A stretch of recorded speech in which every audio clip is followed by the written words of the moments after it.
Ah, il faut que je fasse ma vignette. Yeah. Salut, c'est John. Vous partez? Je prends son bisou pour Jungle. Bien joué, bon là dessus. Salut à tous, c'est Jam, on se retrouve aujourd'hui pour un nouvel opening Yugi et on se retrouve sur l'explosion de la destinée, le dernier booster du set principal de cette année. Je suis un peu en retard en fait. On s'ouvre ça et on se retrouve juste après. Allez, je vais évidemment comme d'habitude passer sur les communes. On va se concentrer sur la grosse rareté. C'est 4 je crois. 4. Et on a la super. On rappelle, c'est une super par booster.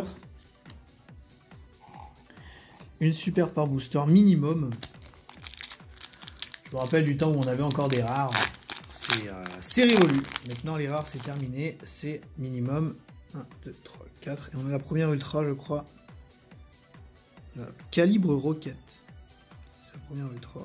Je vais essayer d'avancer un peu plus vite. Je vais passer sur les communes. Tac. Fuvagabond brise. Fuvagabond brise et la ville rêveuse. Tac. Voilà. Donc c'est le nouvel archétype Piaf. Le Fuvagabond. Qui se base sur le fait d'invoquer plusieurs monstres. Mais par invocation normale, pas par invocation spéciale. On peut faire plusieurs invocations normales par tour. Grâce à cet archétype. Ce qui peut permettre de faire des choses très intéressantes. Clic Miolis. J'ai aucune idée de ce que c'est que cette carte. Si une carte militaire est activée, vous pouvez invoquer spécialement cette carte depuis votre main. Puis s'il y a des cartes face recto dans les deux zones terrain, ces cartes ne peuvent pas être détruites au combat ni par les effets de cartes ce tour. Vous pouvez utiliser cet effet de clean qu'une fois par tour. Durant votre tour, les effets de la carte face recto dans la zone terrain de votre adversaire sont annulés. Ok, ça annule le terrain adverse. Bon, en soi, pourquoi pas, j'ai envie de dire. Transport d'assaut DD. Je savais même pas qu'il y a encore des cartes DD. Ne peut pas déclarer d'attaque sauf si vous bannissez une carte depuis votre cimetière. Si exactement 3 de vos cartes sont bannies, vous pouvez invoquer spécialement cette carte depuis votre main. Vous pouvez utiliser cet effet une fois par tour. Ouais, pourquoi pas. Ouais, il y a toujours des petites communes intéressantes. C'est pas, ce ne sera pas des grosses cartes, mais c'est des petites cartes que il y a un potentiel. Il y a un potentiel et il faut pas se cacher. Mélusine Reptilia. Tac. Donc là j'ai deux options. C'est soit j'ouvre l'intégralité des boosters, soit... En fait, j'aime bien faire ça. J'ouvre l'intégralité des boosters et je garde scellé en fait dès que j'ai les deux secrètes. Descente de la coller au trou. J'aime bien dès que j'ai ouvert les deux secrètes, garder les autres boosters scellés. Ça fait rien d'avoir soit des boosters scellés en collection, soit potentiellement de garder une valeur fixe potentielle pour l'échange. Par exemple, un booster, on va dire qu'il vaut entre 4 et 5 euros. On va mettre des échanges avec une valeur fixe.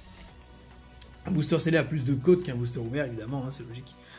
Et berceau jet de glace. Et du coup, en fait, maintenant qu'il y a les Starlights, c'est un peu compliqué de faire ça. Parce qu'on peut évidemment passer à côté d'une Starlight, même si on a eu les deux secrètes.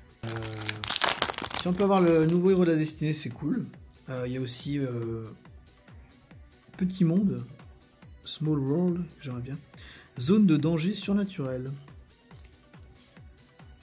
Regardez l'évolution de l'insecte mangeur d'homme, ça c'est important ça. Passer le rework en quelque sorte. Il a bien changé.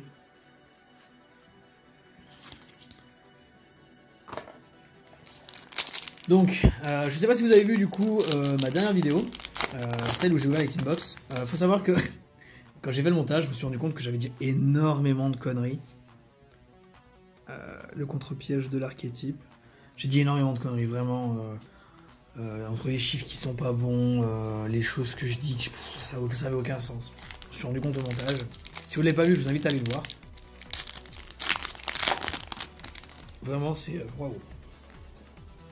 Et sinon, il y a aussi l'opening de LED8 que je vous conseille encore une fois. Si jamais vous ne l'avez pas vu, je vous conseille d'aller faire un tour. Je vais vous faire une dinguerie dedans. Bon, là, toujours rien pour l'instant. Hein. Toujours rien, toujours rien. J'ouvrirai qu'une seule boîte de toute façon de cette extension. Comme d'habitude, quand je cherche des cartes, punisseur à baïonnette. C'est pour l'archétype Borel. Quand je cherche des cartes, j'ai toujours tendance à les acheter à l'unité après. Je trouve ça bien plus intéressant.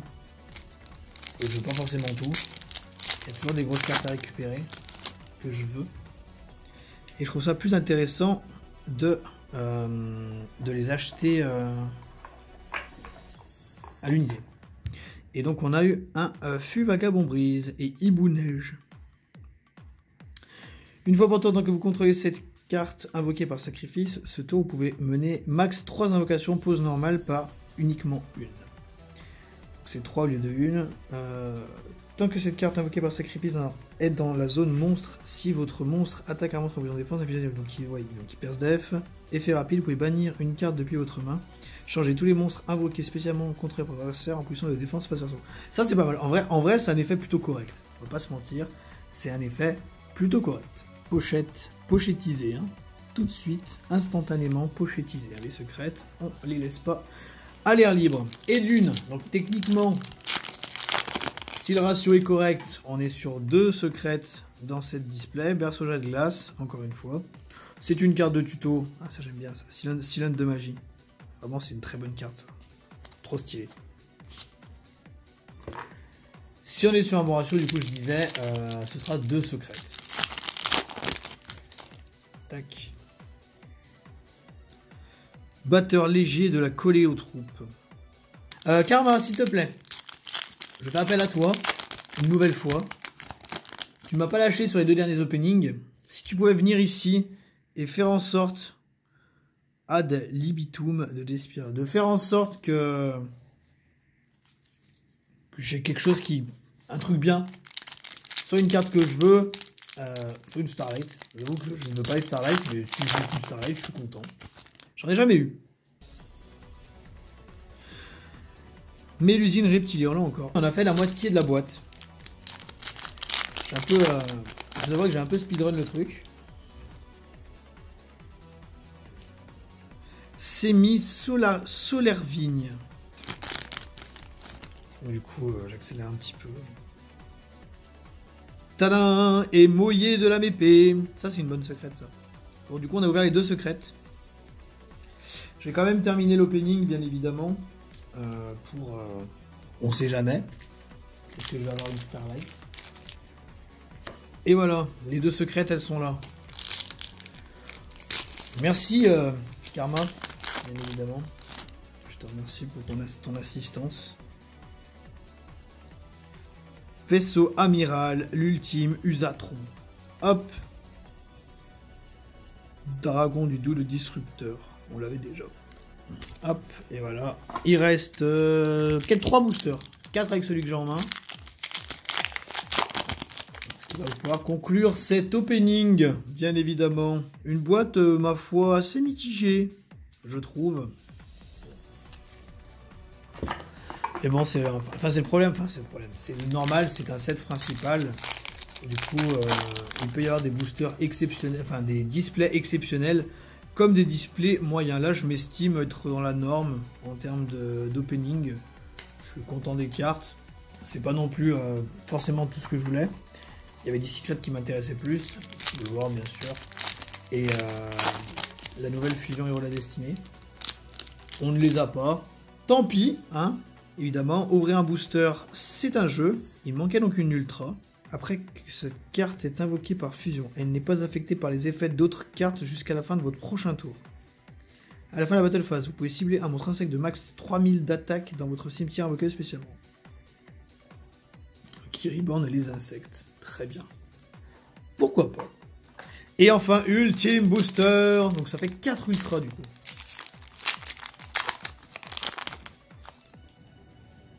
Et nous avons... Super du coup. Raté, elle est juste devant. Un autre Click Myolis. Click Myolis. C'est une belle carte celle-ci, elle fera un joli token. Voilà. Bon, du coup, on a réussi à avoir donc Moyer et Fût Vagabond Brise. Donc c'est les deux nouveaux archétypes. En ultra, on a eu un Hercule. On a eu un batteur léger, donc ça me fait 2 cartes collées aux troupes. Qu'est-ce qu'on a eu d'autre en ultra? Bah, 3 cartes en fait. 3 ultras de Coléoptroupe. Why not, hein.